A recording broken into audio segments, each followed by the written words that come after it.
Cek.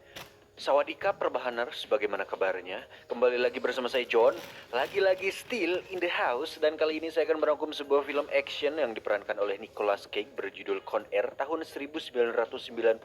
Dulu film-film beliau sangat keren dan memorable, cuman untuk sekarang dia sering kali main di film-film yang kurang budget dan tidak terlalu bagus ratingnya, sehingga saya ingin nostalgia dengan film beliau yang menurut saya cukup keren waktu itu.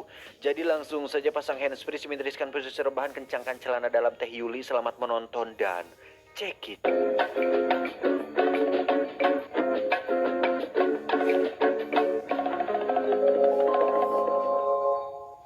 America thanks you, and I wish you luck wherever you go. Kisah akan berfokus pada sosok tentara bernama Cameron Poe, tapi biasa dipanggil Cameron, di mana dia baru saja pulang dari tugasnya dan menemui sang istri tercinta yang kebetulan sedang hamil anaknya Pak RT. Enggak lah, tentu saja anaknya Cameron. Tiba-tiba datanglah beberapa orang yang mengganggu istrinya, di mana Cameron sempat ingin menghajar mereka, namun berhasil diredam oleh sang istri. Hey. Come on, Daddy, let's dance. Saat akan pulang, lagi-lagi orang tadi muncul kembali dan mengejek Cameron, yang tentu saja ketiga orang itu tidak ada apa-apanya dibanding fisik dan mental perang yang dimiliki Cameron. Terjadilah perkelahian di antara mereka berempat, di mana Cameron mampu dengan mudah mengalahkan mereka bertiga. Namun yang menjadi masalah adalah salah satu dari preman tersebut tewas akibat serangan bela diri militer mematikan yang dimilikinya. Alhasil, karena kemampuan militer yang dimilikinya, Cameron pun dianggap sebagai senjata yang mematikan dan akan dihukum di penjara federal selama 7-10 tahun. Dan inilah Con Air. Hari demi hari, bulan demi bulan, kliwon demi kliwon, tahun demi tahun Cameron lewati dengan kelahiran sang anak pertama yang tak bisa dia saksikan. Namun sang istri terus setia menunggu sambil mengirimi foto-foto anaknya.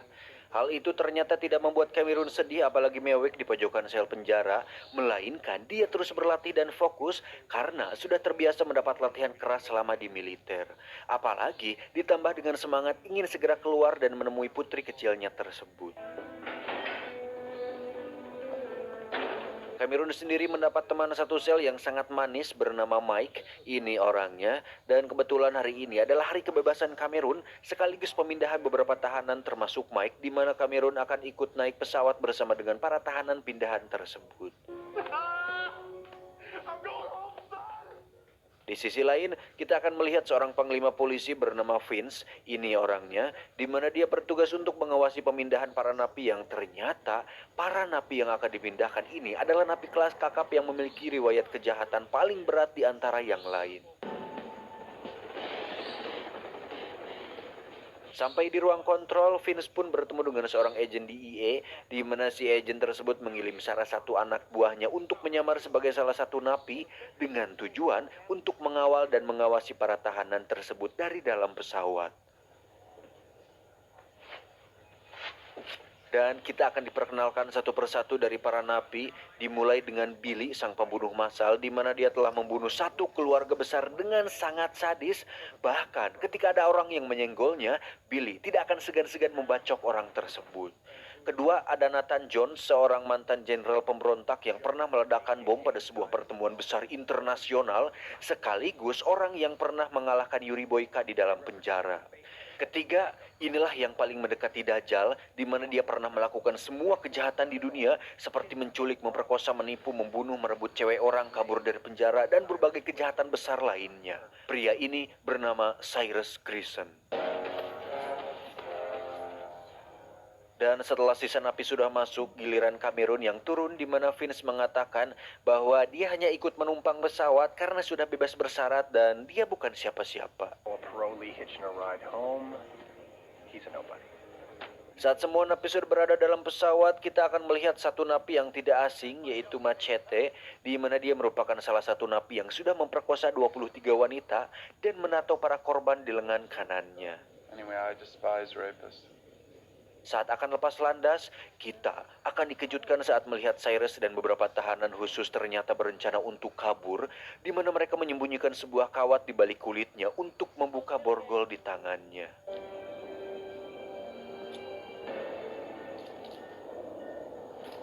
Dan salah satu anak buah dari Cyrus pun menyembunyikan sesuatu di dalam tenggorokannya, di mana itu adalah sebotol bensin dan korek api untuk membuat pengalihan bagi para penjaga.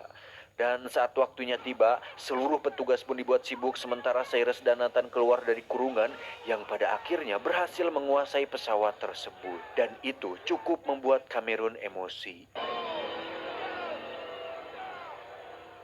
Cyrus dan kawan-kawan pun memborgol para petugas yang tersisa, yang mana salah satunya adalah petugas perempuan, di mana Machete sangat ingin sekali menikmati tubuhnya, sehingga hal itu mendapat pertentangan dari Cyrus karena ini bukanlah waktu yang tepat.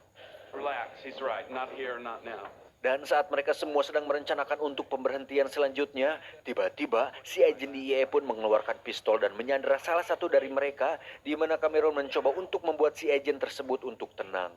Namun sayang, si agen yang terlalu ketakutan akhirnya harus tewas tepat di depan Cameron, dan itu cukup disesalkan. Dan setelah sebagian besar napi tewas, Cyrus dan kawan-kawan pun bingung karena harus menurunkan 6 narapidana di pemberhentian selanjutnya. Karena jika mereka tidak melakukan itu, tentu hal itu akan diketahui oleh pos pemeriksaan di sana. Cameron pun ditunjuk sebagai sukarelawan untuk turun di tempat transit tersebut, namun dia memilih untuk tinggal karena beralasan bahwa hukumannya masih 15 tahun dan ingin ikut kabur bersama Cyrus dan kawan-kawan. Padahal sebagai seorang mantan militer, Cameron tentu peduli dengan Mike dan petugas wanita yang tak mungkin dia tega meninggalkan mereka di pesawat tersebut. Cameron pun menemukan sebuah recorder di tubuh si agent untuk kemudian dia mengambil yang akan dia gunakan untuk mengungkap rencana pelarian ini kepada polisi. Sementara itu, kita akan melihat Vince dan para sipir yang akhirnya menemukan sebuah lubang di dalam dinding kamar penjara Cyrus yang ternyata dia sudah merencanakan pelarian tersebut sejak lama. Dan saat Vince dan sipir sadar, hal itu sudah terlambat. Karena pesawat sudah sampai di tempat transit di mana mereka akan menurunkan 6 napi yang salah satunya adalah petugas polisi, di mana Cameron menyembunyikan recorder di dalam sakunya agar para petugas menyadari bahwa pesawat itu sudah dibajak. Cyrus pun menyamar sebagai polisi dan menurunkan 6 napi, di mana ada tambahan napi lagi yang ikut dalam pesawat mereka yang ternyata adalah rekan-rekannya Cyrus sekaligus sudah mengetahui rencana pelarian tersebut. Salah satu napi baru pun langsung masuk kokpit untuk menjadi pilot, di mana dia membongkar alat pelacaknya dan menyuruh salah satu napi untuk memindahkan pelacak tersebut ke pesawat yang ada di sana. Dan saat semua napi pindahan sudah dimasukkan pesawat, ternyata ada satu napi lagi yang ikut dalam pemindahan tersebut, di mana napi tersebut dibawa dalam sebuah mobil khusus yang mendapat perlakuan khusus. Karena dia adalah Garland Grease, seorang psikopat sekaligus pembunuh berantai yang pernah membunuh 30 orang sekaligus dengan sangat-sangat sadis. Dan itu cukup membuat Cyrus dan kawan-kawan terkejut.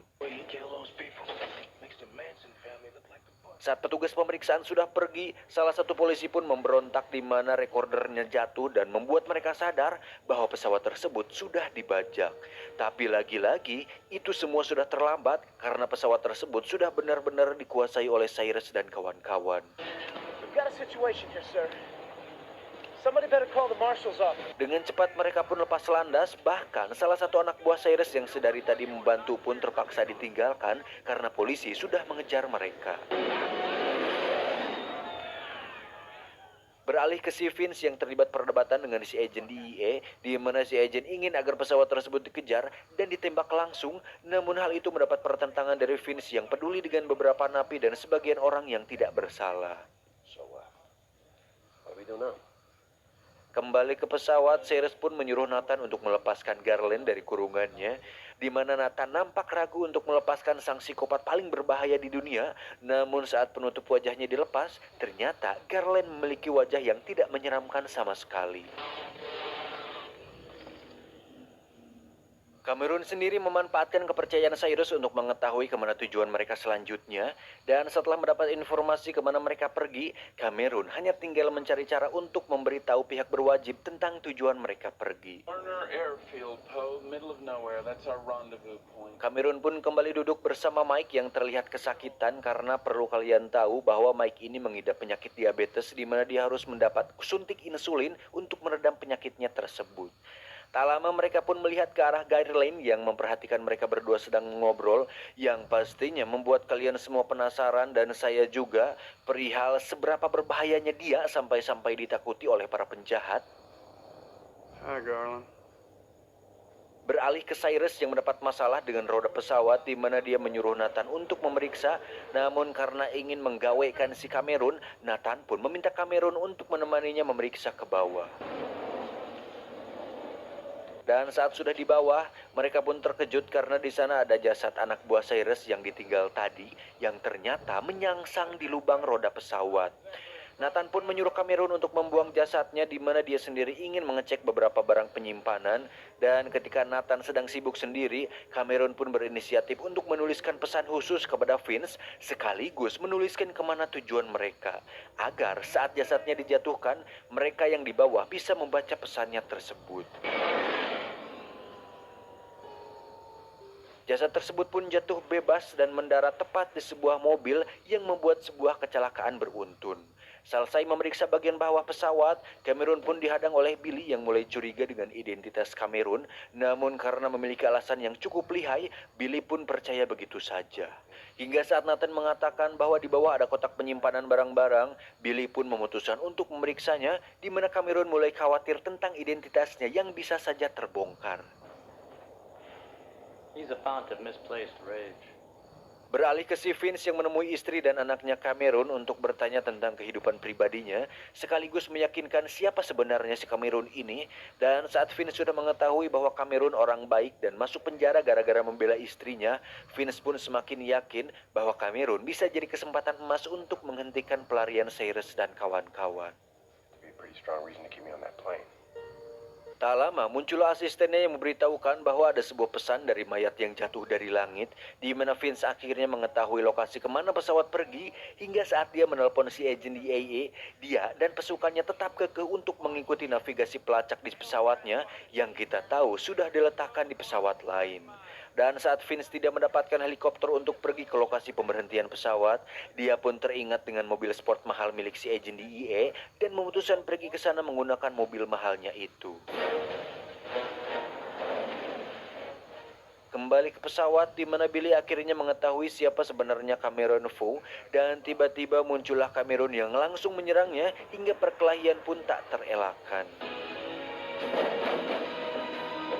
Dan sebagai mantan militer dengan kemampuan mematikan, Cameron bisa dengan mudah mengalahkan dan membuat si Billy tewas. Cameron pun kembali ke atas dan kembali ke tempat duduknya di mana Ghislaine mengetahui bahwa Cameron sudah membunuh Billy. Secara dia adalah seorang psikopat yang sangat peka terhadap situasi seperti ini, dan yang menarik adalah Ghislaine hanya duduk manis tanpa berbuat apapun di pesawat tersebut. Murdering 30 people. Semantics will not. He's insane. Vince sendiri sampai di lokasi lebih dulu di mana dia langsung bersembunyi di tempat aman, dan tak lama muncullah pesawat para napi yang mendarat darurat dan hampir saja menabrak sebuah tangki gas.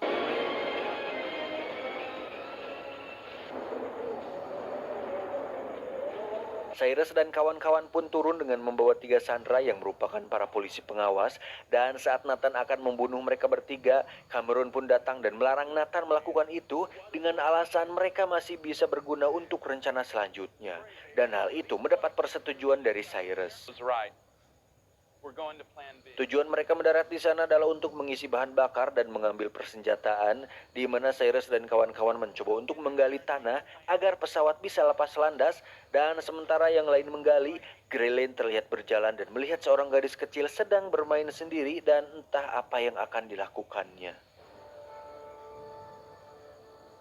Cameron pun izin kepada Cyrus untuk mencari bahan bakar, di mana sebenarnya dia akan mencari alat komunikasi yang justru dia malah diserang oleh 3 warga lokal yang ada di sana. Beruntung ada Vince yang menyelamatkannya, di mana Cameron akhirnya bisa melumpuhkan ketiga warga lokal tersebut. Vince pun mengatakan bahwa dia sudah bertemu dengan istri dan anaknya, tapi Cameron tetap tidak akan pergi sebelum menyelamatkan Mike dan para petugas yang disandra. Hingga saat para pasukan polisi dan militer sudah mendekat, Cyrus dan kawan-kawan pun menyusun rencana untuk membantai para pasukan tersebut.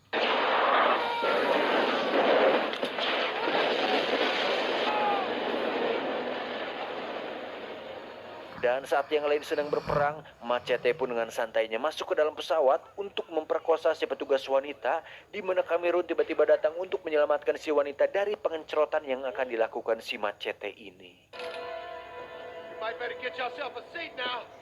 Setelah Cyrus dan kawan-kawan berhasil lepas landas, kita akan melihat mobil si agen DEA ikut terbawa oleh sebuah tambang dan jatuh ke permukaan yang membuat mobil mahalnya ringsek.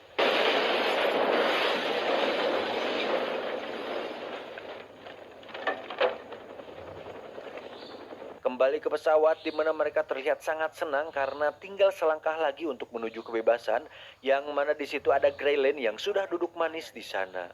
Tak disangka, Nathan pun menemukan surat dari putrinya Cameron di kotak penyimpanan, di mana akhirnya Cyrus mengetahui hal tersebut dan mengancam akan membunuh si petugas wanita.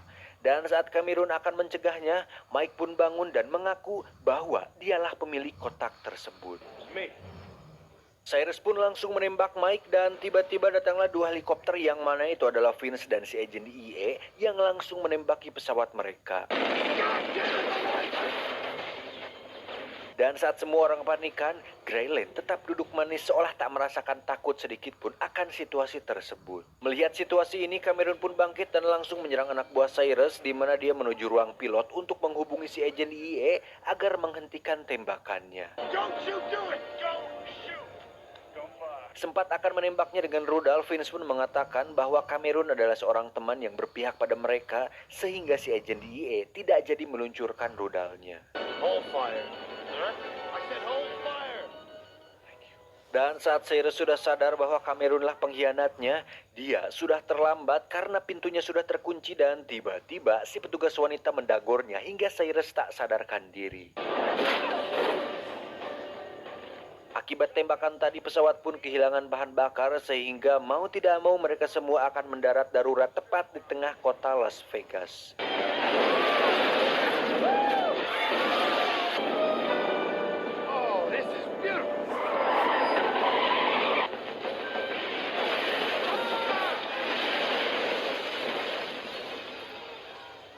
Tak lama datanglah polisi dan tim medis yang langsung membawa para korban termasuk Mike yang ternyata masih hidup.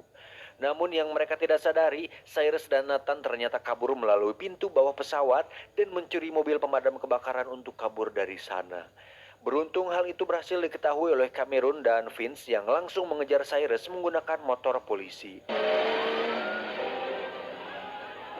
Terjadi kejar-kejaran menegangkan di antara mereka di mana Cameron nekat loncat dan naik ke mobil pemadam, dan saat mereka berdua bertarung, Cameron pun berhasil menang dan memborgol Cyrus pada mobil pemadam tersebut. Alhasil saat mobil semakin tidak terkendali, Cyrus pun menabrak sebuah jembatan layang dan terlempar pada sebuah mesin penghancur batu dan harus tewas mengenaskan dengan kepala yang hancur. Setelah semua berakhir, Cameron akhirnya bisa bertemu langsung dengan istri dan anak yang belum pernah ditemuinya dan hidup bahagia dengan keluarga kecil mereka. Untuk Graylin, entah apa peran dan kontribusinya selama ini, namun dia merupakan satu-satunya napi yang berhasil kabur dan muncul kembali di sebuah kasino untuk mengakhiri film ini. Tamat ending yang membagongkan.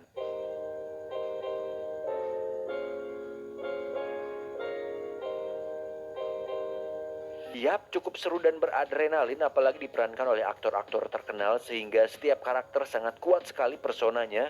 Untuk alurnya cukup simpel, hanya menceritakan Cameron sang tokoh utama yang berada dalam waktu dan tempat yang salah, di mana harusnya dia sudah bisa hidup bebas, malah terjebak dengan rencana pelarian para napi kelas berat ini.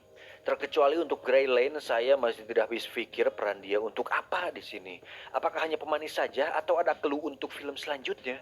Secara fisik dan ekspresi sudah masuk sebenarnya, tenang, kalem, tidak menunjukkan rasa takut atau tegang sedikit pun. Cuman kayak tidak diberi porsi lebih gitu, atau nggak dikasih satu aja adegan lah yang menunjukkan bahwa dia ini sangat berbahaya. Tidak ada, cuman yang... Tapi memang ada satu adegan saat Graylin bermain dengan si gadis kecil dan terlihat bahwa cangkirnya pecah. Terus si gadis tiba-tiba hilang dan Graylin sudah di pesawat lagi. Cuman memang masih jadi pertanyaan apakah Graylin membunuhnya atau membiarkan si gadis pergi.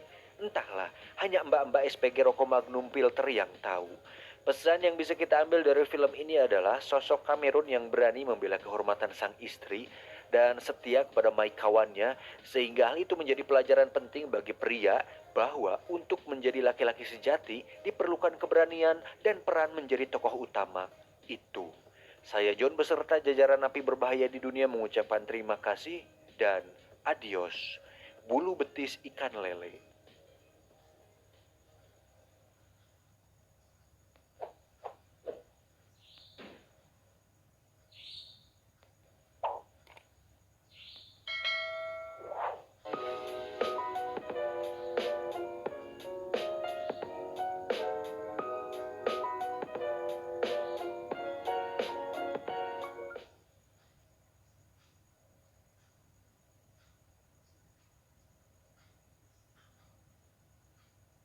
Assalamualaikum warahmatullahi wabarakatuh. Alhamdulillah, dafa wa'dah, sur'abdah, wa'azah sundah, wa'azah malahzah wa'dah. Asyhadu an la ilaha illallah wahdahu la syarika lah wa asyhadu anna Muhammadan abduhu wa rasuluh. Allahumma shalli wa sallim wa barik ala sayyidina Muhammad wa ala alihi wa sahbihi ajma'in. Saudaraku, tadi yang dikatakan saudara paling tadi, kami sesungguhnya dari tim pengawal peristiwa pembunuhan atau TP3 16 sudah melakukan upaya yang semula kami ini menyangka mudah. Jadi kami membuat surat yang sangat santun, sangat sopan, sangat etis kepada Presiden Republik Indonesia Pak Jokowi pada 4 Februari tahun 2021.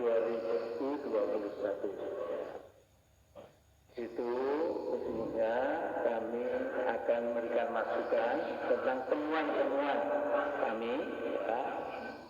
Kemudian bahkan kami sudah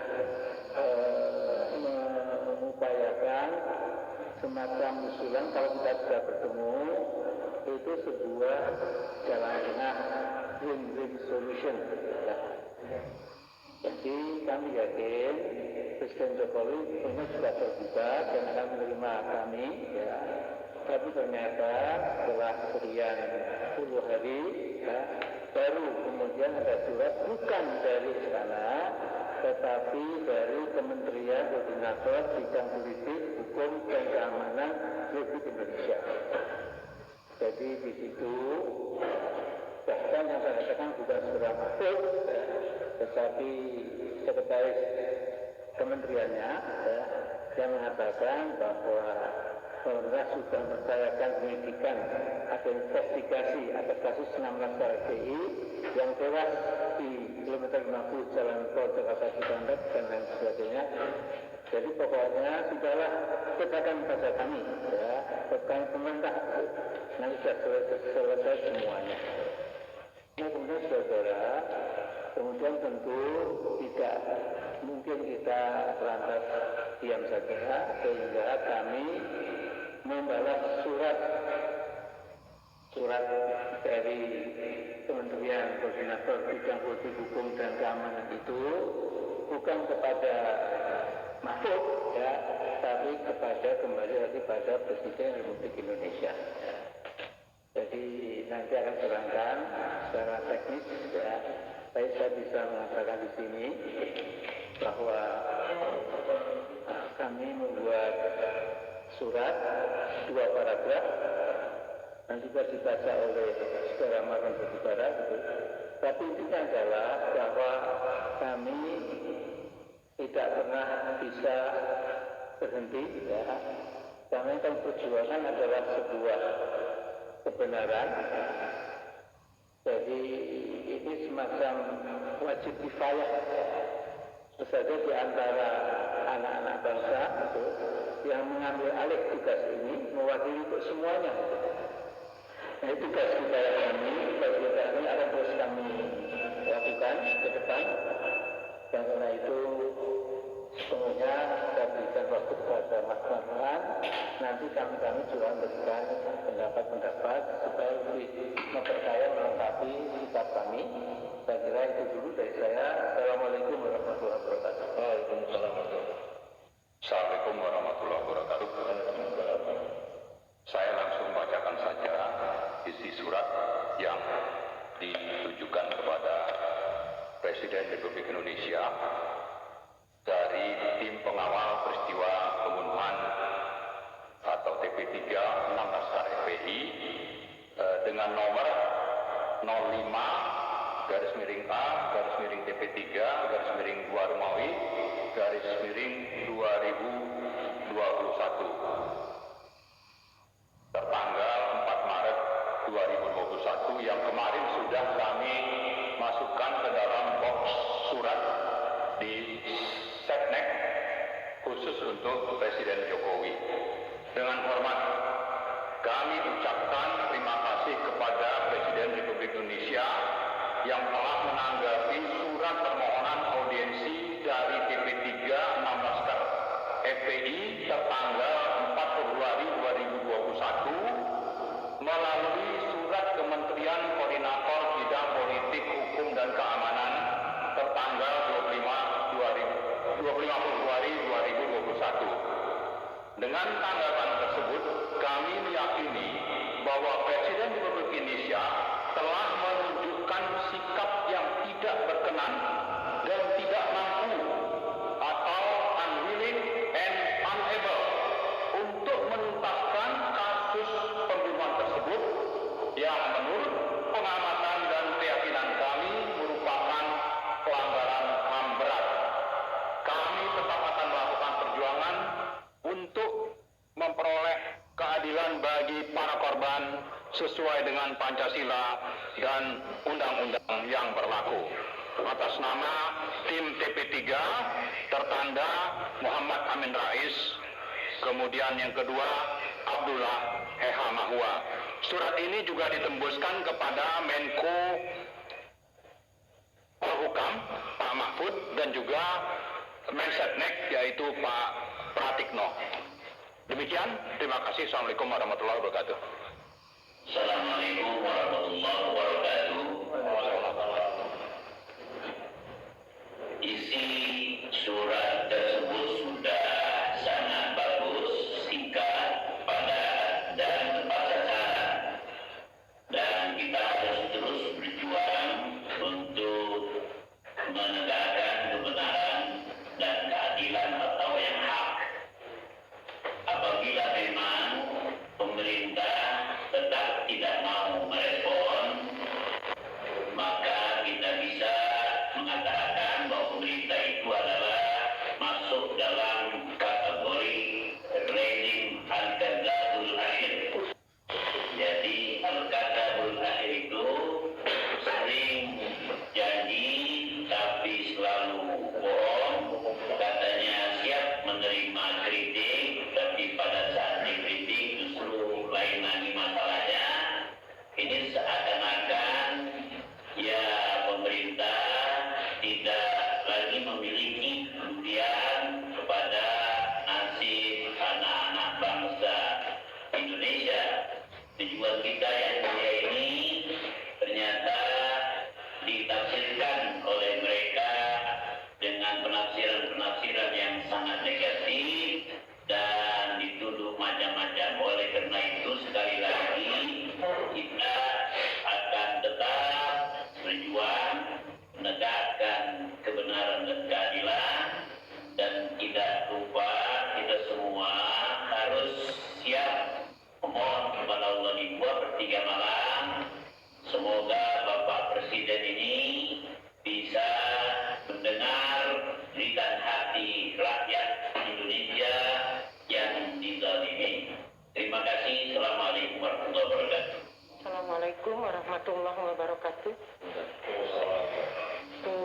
Perjalanan dari TP3 ini sudah berhari-hari dan ternyata dari pihak Presiden tidak juga memberikan pandangan yang positif yang memberikan kepedulian terhadap kesulitan dan kesusahan dari orang-orang yang terzalimi. terutama dari keluarga 6 orang syuhada yang telah wafat.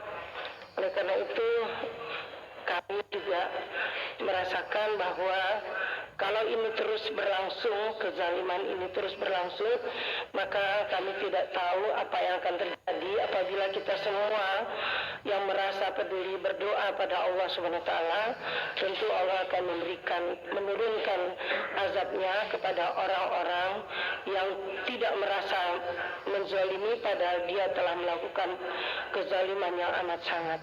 Sungguh Allah akan membalas kezaliman ini tidak saja di akhirat nanti, tapi di dunia.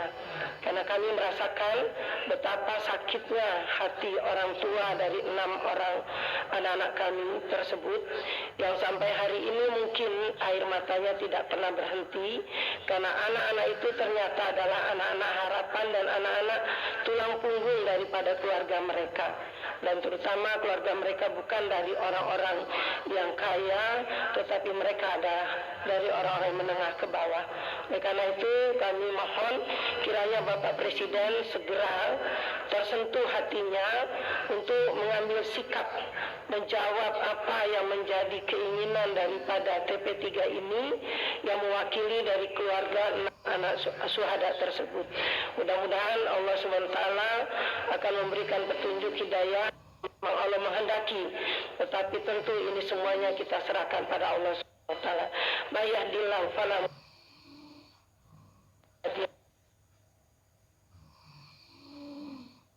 waktu yang tidak terlalu lama nanti keputusan dengan Allah Subhanahu wa taala. Terima kasih. Mudah-mudahan kita tidak akan berhenti berjuang dan bergerak untuk membela kebenaran melawan kezaliman. Billahi taufiq wal hidayah. Assalamualaikum warahmatullahi wabarakatuh. Bismillahirrahmanirrahim. Assalamualaikum warahmatullahi wabarakatuh.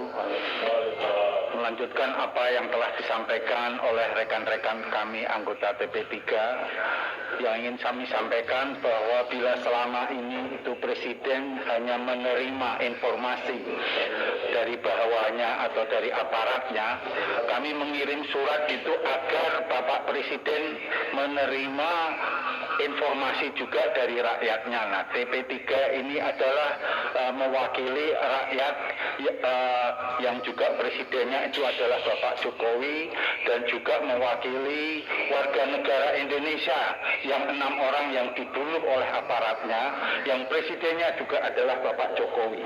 Nah, kini kami ingin mengadu supaya apa? Supaya Bapak Presiden bisa memperoleh kebenaran baik dari aparatnya dan juga dari rakyatnya, sehingga terjadilah kebenaran yang telah diperoleh secara dua belah pihak secara seimbang.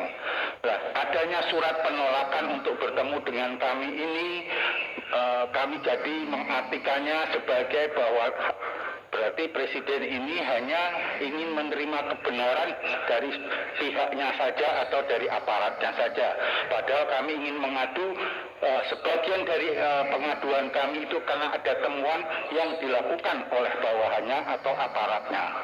Kami tetap berharap bahwa Pak Presiden tetap mau menerima kami, namun apabila tidak, ya kami pendapat atau sikap kami adalah berarti memang pemerintah tidak bersedia menerima kebenaran dari dua belah pihak. Sekian, wassalamualaikum warahmatullahi wabarakatuh. Bismillahirrahmanirrahim. Assalamualaikum warahmatullahi wabarakatuh. Alhamdulillah, salawat dan salam semoga Allah limpahkan pada Nabi Muhammad SAW serta keluarga, sahabat dan pengikutnya. Saya ingin mengulangi kalimat Pak Adnan Wirawan tadi. Itu betul-betul menarik dan semestinya saya sungguh-sungguh berharap menjadi perhatian kepada buat Presiden Republik Indonesia Joko Widodo, bahwa jangan sampai selama ini penguasa, khususnya Presiden, hanya mau mendengar dari sepihak, satu pihak saja. Bahkan jangankan seorang presiden yang mengepalai sebuah negara yang sangat besar dengan penduduk lebih 270 juta. Seorang bapak dengan 2 anak pun, ketika 2 anaknya berselisih pendapat, itu seharusnya bapak yang bijak akan mendengarkan dari 2 sisi. Anak yang pertama bilang, Pak si gini. Yang kedua bilang, enggak Pak si ayam gini. Nah ini, itu baru bapak dengan dua anak. Ini seorang presiden dengan 270 juta jiwa lebih. Ternyata jangan sampai surat yang ditandatangani oleh Pak Amin Rais dan Bang Abdullah Mahwa bahwa menunjukkan sikap yang tidak berkenan dan tidak mampu unable and unwilling, ini benar-benar menjadi kenyataan. Saya masih berhusnuzon, surat ini baru asumsi. Seperti disebutkan bahwa dengan tanggapan tersebut kami meyakini malahnya. Kalau saya berasumsi masih, karena saya masih berhusnuzon bahwa Presiden Republik Indonesia tidak menunjukkan sikap yang tidak berkenan dan tidak mampu. Jadi Pak Jokowi, Mas Jokowi, sebagai rakyat, saya ingin mengingatkan ketika seorang pendeta terbunuh, Anda gerubak-gerubuk luar biasa, dengan gagah perkasa, gegap gempita memerintahkan dibentuknya TGPF. Seorang pendeta saja, ini 6 nyawa anak muda diambil secara paksa, bahkan disertai dengan penyiksaan yang biadab, jauh dari batas-batas perikemanusiaan. Anda mencoba menutup mata. Pada pertemuan sebelumnya saya ingatkan bahwa sebagian pendukung Anda menjuluki Anda seperti Umar bin Khattab. Buktikan Anda punya keadilan, punya kebijakan, punya rasa empati lah minimal gitu. Saya mungkin terlewat tidak baca, tapi saya belum tahu, belum mendengar, belum membaca Mas Jokowi Presiden Republik Indonesia menyatakan berduka cita terhadap 6 anak muda ini. Mungkin saya terlewat, mohon maaf kalau saya terlewat. Ini juga sekaligus menunjukkan Anda bukan cuma tidak mau, Anda bukan cuma tidak mampu, tapi Anda tidak peduli. Sampai yang tidak peduli, Mas. 6 anak muda ini adalah juga WNI, warga negara Indonesia yang menurut konstitusi menjadi tugas negara untuk melindungi segenap tumpah darah bangsa. Saya kira itu saja. Mudah-mudahan seperti doa Ibu Nurdiati Ahmad tadi, Allah memberikan hidayah pada sampean, sehingga sampean mau bisa bekerja sebagai seorang kepala negara yang sebenarnya dan semestinya. Terima kasih. Assalamualaikum warahmatullahi wabarakatuh. Jadi saya menyimpulkan bahwa sesungguhnya kami ini masa bangsa kita depan negeri yang kita cintai bersama. Dan masalahnya saya pernah mengatakan ya bahwa kelompok manusia sampai rakyat atau bangsa itu sangat tergantung kepada pucuk pimpinannya. Jadi ada pepatah asing yang katanya dari Yunani, ada yang bilang katanya dari Cina, ada yang katanya dari Timur Tengah dan lain-lain. Tapi sepertinya jadi kesepakatan filosofis ya, yaitu bahwa the fish rots from the head ya. Di lain istilah, the fish stinks from the head. Jadi ikan itu mulai busuk dari kepalanya, bukan dari sayapnya, siripnya, atau ekornya atau perutnya, tapi dari kepalanya. Juga kalau berbau busuk, stinks, ya, itu juga dari kepala ikan itu. Nah tentu ini kita sederhana, ya 6 nyawa yang hilang secara extrajudicial killing atau full killing itu, ini sebenarnya momentum ya buat kita semua untuk perbaikan penegakan HAM itu. Tapi rupa-rupanya namanya arogansi, kemudian ya ketakaburan sudah demikian komplit ya, sehingga kita juga tidak lantas kecewa. Tidak ada masalah ya, karena kita tetap saja berharap kepada Allah ya, Sang Maha Sempurna yang memegang keadilan final.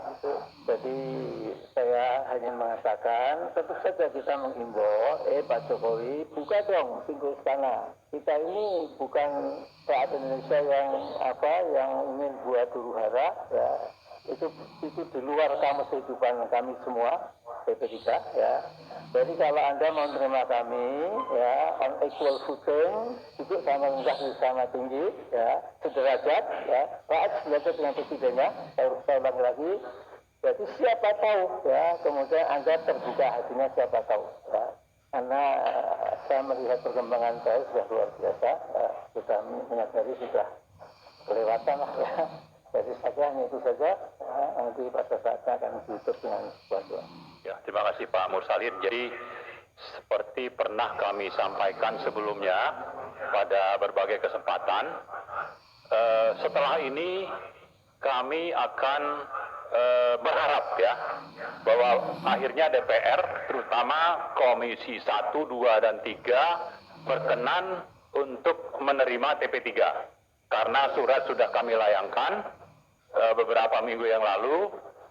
Hanya saja karena masa reses pertemuan dengan DPR itu belum bisa atau audiensi dengan DPR itu belum bisa terlaksana, tapi tetap kami akan meminta agar DPR minimal Komisi 1, 2, dan 3 itu berkenan untuk menerima kami. Jadi satu hal yang perlu dicatat bahwa pembunuhan 6 laskar ini bukan masalah remeh-temeh. Ini masalah kemanusiaan, bisa terkena kepada siapa saja. Dan sebaliknya, dalam Quran itu disebutkan bagaimana misalnya salah satu Allah menyebutkan kalau satu orang dibunuh itu artinya membunuh seolah membunuh semua orang. Nah, apakah kita biarkan ada rezim seperti ini? Ya, terutama kita menghimbau DPR untuk memperhatikan kalau mereka membiarkan juga tidak berkenan untuk menerima TP3, ya saya kira sikapnya sama dengan Pak Jokowi yang kelihatannya sudah menunjukkan sikap yang enggan menerima kita. Nah, jangan lupa bahwa DPR itu adalah orang-orang yang menjadi wakil rakyat yang mestinya memperhatikan nasib rakyat, terutama orang-orang yang tidak berdaya, yang tidak punya kekuatan, tidak punya dana dan seterusnya, yang tidak ada yang peduli, termasuk presiden. Karena itulah TP3 maju tampil untuk mendukung mereka, mewakili mereka. Dan karena itu juga kami sudah menyampaikan dorongan supaya DPR itu membentuk pansus khusus tentang pembunuhan 6 laskar ini. Nah, mudah-mudahan dalam waktu dekat, bulan ini kita berharap DPR akan menerima kita.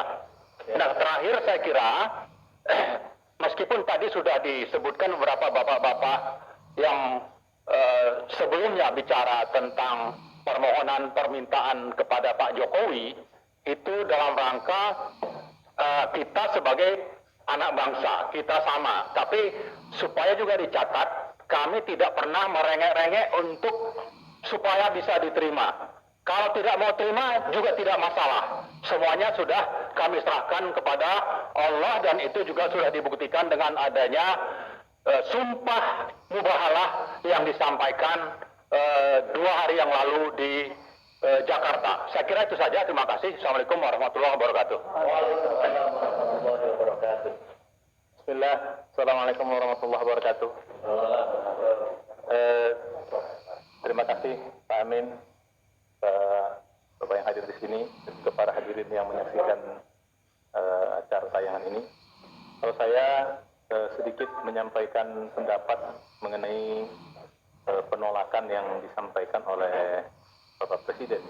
Yang pertama, kalau kita melihat sebagaimana yang sudah disampaikan sebelumnya, bahwa Presiden kita sebagai putra negara memang kelihatan tidak berkenan untuk menyelesaikan ini dengan cara sebaik-baiknya. Bahkan cenderung ingin membiarkan ini terjadi, ya. Bahkan cenderung kita lihat malah semakin memperparah dengan munculnya berita yang sangat mengejutkan kita, ditersangkakannya 6 arwah yang sudah meninggal. Nah, ini kan menunjukkan sangat di luar logika. Saya kira aparat membuat mentersangkakan itu pasti sudah ada pesanan-pesanan kalau kita yakin. Nggak mungkin masa ada orang yang sudah jadi arwah bisa ditersangkakan. Ini tidak masuk dalam logika sekali. Dan saya kira ini tidak mungkin sampai kepada Pak Presiden. Dari seluruh rangkaian-rangkaian ini sampai yang terakhir ditersangkakannya 6 arwah syuhada tersebut, ini menunjukkan memang negara yang diwakili oleh presiden sangat tidak berkenan untuk menyelesaikan dengan cara sebaik-baiknya. Itulah yang kesimpulan pertama yang bisa saya sampaikan.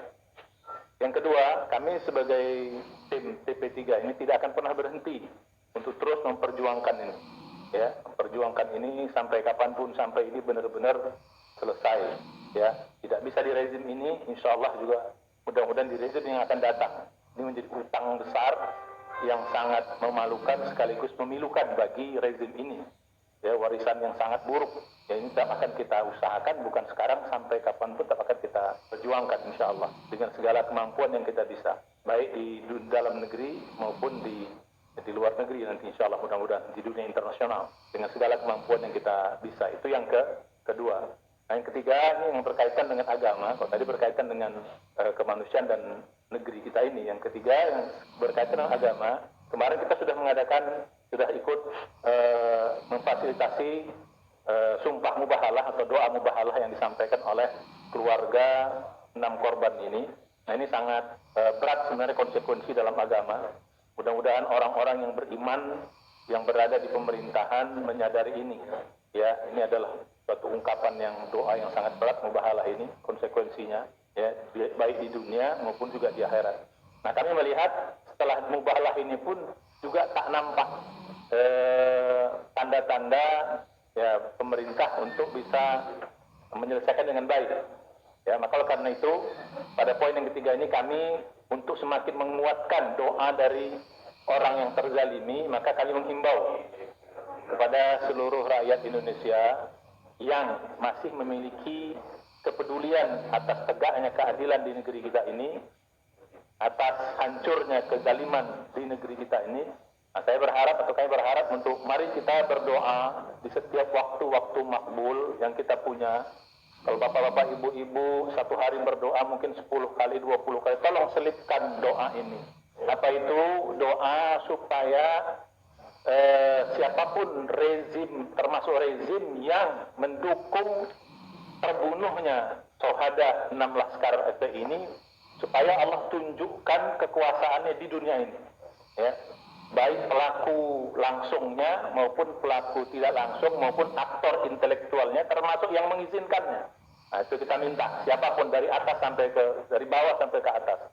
Mudah-mudahan dengan mubahalah kemarin itu didukung dengan doa seluruh rakyat yang peduli atas tegaknya keadilan di negeri ini, hancurnya kezaliman. Mudah-mudahan Allah akan segera mengabulkan. Ya, mungkin kalau bahasa agama kita, kalau mungkin doa mereka mungkin terkabulnya baru 100, doa mereka sudah 90, tinggal kita nambah 10 lagi kira-kira begitu. Kalau ada ambang batas terkabulnya doa itu 100 gitu, doa para yang terzalim itu sudah sampai 90, mudah-mudahan ditambah dengan doa kita 10 lagi, maka cepat Allah kabulkan di dunia ini. Kalau di akhirat itu sudah pasti insya Allah itu pengadilan Allah. Cuma kita pengen di dunia nampakkan Allah supaya apa? Supaya zalim-zalim ini jangan apa namanya biar jangan terulang kembali di waktu-waktu yang akan datang. Ya, seperti Fir'aun ditenggelamkan di Laut Merah kan. Terus Namrud, ya Allah kirimkan nyamuk atau lalat masuk. Kita pengen di dunia nampakkan Allah kezaliman itu dihancurkan. Sekarang mudah-mudahan dengan doa kita semua, ini saya sampai merinding ini Pak Amin, dengan doa kita semuanya, supaya Allah nampakkan kezaliman yang sudah begitu sangat berat sekali di negeri kita ini. Jadi kalau kita biarkan di berbahaya. Sekarang ya semuanya, mari kita angkat tangan. Kalau ada 10 kali nanti kita berdoa, sisipkan doa ini bersama-sama ya. Mari kita juga sekaligus menutup ini juga, amin ya, kita tutup dengan kita membaca suratul Fatihah ala hadhihi niyah wa ala kulli niyatin shalihah. Al-Fatihah. A'udzu billahi minasyaitonir rajim. Bismillahirrahmanirrahim. Alhamdulillahirabbil alamin arrahmanir rahim maliki yaumiddin. Iyyaka na'budu wa iyyaka nasta'in. Ihdinas siratal mustaqim. Siratal ladzina an'amta 'alaihim ghairil maghdubi 'alaihim waladdallin. Amin. Bismillahirrahmanirrahim. Alhamdulillahi wa fi ni'amahu wa yukafi mazidah. Ya Rabbana lakal hamdu kama yanbaghi li jalali wajhikal karim wa azimi sultanik. اللهم صل على سيدنا محمد وعلى آله وصحبه وبارك وسلم. اللهم اغفر لنا ذنوبنا ولوالدينا وارحمهم كما ربونا صغارا ولسائر المسلمين والمسلمات والمؤمنات الأحياء منهم والأموات إنك سميع قريب مجيب دعوات يا قاضي الحاجات. ربنا ظلمنا أنفسنا وإن لم تغفر لنا وترحمنا لنكونن من الخاسرين. ربنا لا تزغ قلوبنا بعد إذ هديتنا وهب لنا من لدنك رحمة إنك أنت الوهاب. اللهم أرنا الحق حقا وارزقنا اتباعه وأرنا الباطل باطلا وارزقنا اجتنابه.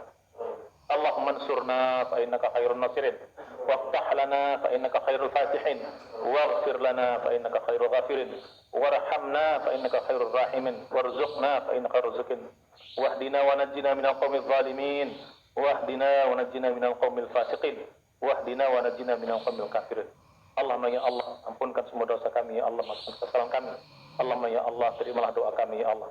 Allahumma ya Allah, sungguh telah banyak kezaliman yang terjadi di negeri ini ya Allah, yang dilakukan oleh orang-orang zalim di negeri ini ya Allah, termasuk para aparat yang juga direstui oleh petinggi-petinggi di negeri ini ya Allah. Allahumma ya Allah, tunjukkan kekuasaan-Mu ya Allah. Jangan Kau biarkan kezaliman merajalela negeri yang mayoritas muslim negeri ini ya Allah. Masih banyak orang-orang yang terzalimi yang belum terungkap kebenarannya sampai saat ini ya Allah. Sudah banyak jeritan-jeritan mereka, doa-doa mereka lantumkan kepada Engkau ya Allah, dan juga doa mubahalah yang mereka sampaikan kepada Engkau ya Allah. Sudah banyak tangan-tangan yang menengadah padamu ya Allah. Kabulkan doa kami semua ya Allah. Hancurkan kezaliman negeri ini ya Allah. Tunjukkan kekuasaan-Mu ya Allah. Permintaan kami pertama, apabila masih ada orang-orang beriman di negeri ini ya Allah, yang duduk di pemerintahan, masih ada kebaikan bagi diri mereka ya Allah, bukakan berikan hidayah untuk mereka bertobat ya Allah, untuk ikut mengungkapkan kebenaran, menghancurkan kezaliman di negeri ini ya Allah. Tapi kalau sudah ada kebaikan dari mereka ya Allah, sungguh kami mohon kekuasaan-Mu yang turunkan azab-Mu pada mereka-mereka yang membunuh, yang zalim anak-anak bangsa di negeri ini ya Allah, termasuk pelaku-pelaku intelektual, termasuk orang yang merestuinya ya Allah. Tunjukkan kekuasaan-Mu ya Allah, agar tidak lagi terulang kezaliman di masa-masa yang akan datang. Biar mereka semua jera ya Allah, biar mereka semua taubat melihat kekuasaan Engkau yang Engkau turunkan ya Allah. Allahumma ya Allah, kabulkan doa kami ya Allah. Kabulkan, tolong sebagaimana janji-Mu bahwa doa orang-orang yang terzalimi itu pasti akan Kau terima ya Allah. Kabulkan di dunia ini. Engkau juga berjanji ya Allah, dua doa atau dua azab yang pasti Kau turunkan di bumi atas kejahatan. Yang pertama adalah kezaliman. Tolong tunjukkan kekuasaan atas kezaliman negeri. Allahumma ya Allah, sungguh Engkau telah menghancurkan Fir'aun, Engkau telah menghancurkan Namrud, Engkau telah menghancurkan Abu Jahal, Engkau telah menghancurkan semua penguasa zalim di negeri ini dari dulu sampai sekarang ya Allah. Sekarang kami mohon kepada-Mu, tunjukkan juga kekuasaan-Mu ya Allah. Amin ya rabbal alamin. Rabbana taqabbal minna innaka antas samiul alim. Tub alaina innaka antat tawwabur rahim. Rabbana atina fid dunya hasanah wa fil akhirati hasanah wa qina adzabannar. Wa sallallahu ala Muhammadin nabiyil ummi wa ala alihi wasallam. Subhana rabbika rabbil izzati amma yasifun. Salamun alal mursalin walhamdulillahi rabbil alamin.